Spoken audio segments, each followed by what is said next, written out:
ورحمة الله وبركاته. فضلا هذاك عصبتها كون الأوفيشال سبسكرايب لايك كومنت شير لا بدأ أصحابتها بروجرام بلا ثلاث ونقد دعوة أورية أداة برنامج أنا هل تنسود بالمهتند مدحوينها فيفا إنفانتينو أي حقيقي إن لو إلا تنحل قرن أي كقرب قال دونان فيفا عرب كاب كوبتا تبدأ حتى إلى ما عدر فيفا عرب كاب إلى وطن لاتي تودا كدع دونو دلك قدر Soomaaliya ayaa ka mid noqon doonta 22 xul qaran ah oo ka qayb gali doona wadamada Carabta ee saxiixay ka qayb ahna koobka FIFA Arab Cup oo la qaban doono 2 ilaa 18 December 2022 isagoo ka hadlayay madaxweynaha Infantino booqasho ku tagay dalka Qatar oo ah martideliyaha koobka adduunka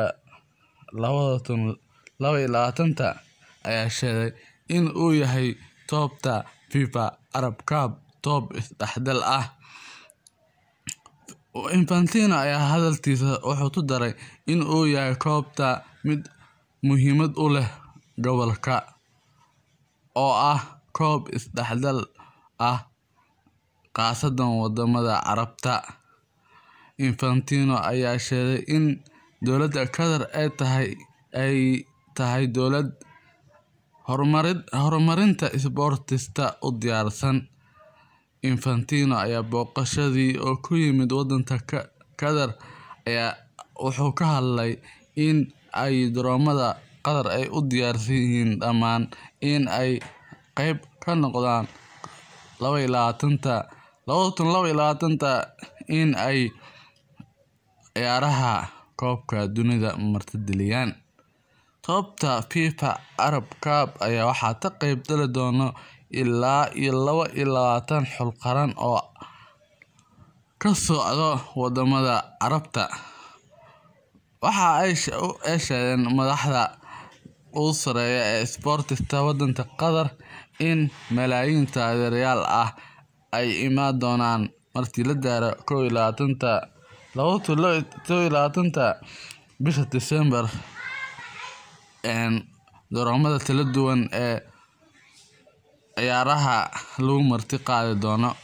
Waxaa lagu ciyaari doonaa garoomada loo talagalay in loo ciyaaro toobta adduunka ayaa lagu qaban doonaa dhammaan ciyaaraha FIFA Arab Cup oo ah koob ku cusub wadamada Carabta ilaa iyo 22 wadan ee loo qaban doono waxaana uu noqon doonaa koob aad u xiiso badan. Finaltiisa ayaa loo ciyaari doonaa isla garoontii loo asteeyay in loo ciyaaro finalta koobka dunida 2022 ee ka dhici doona wadanka Qatar. Toobtani ayaa ah toobtii ugu horeeyay ee loo qabto wadamo Carab oo caalami ah. FIFA Arab Cup 2021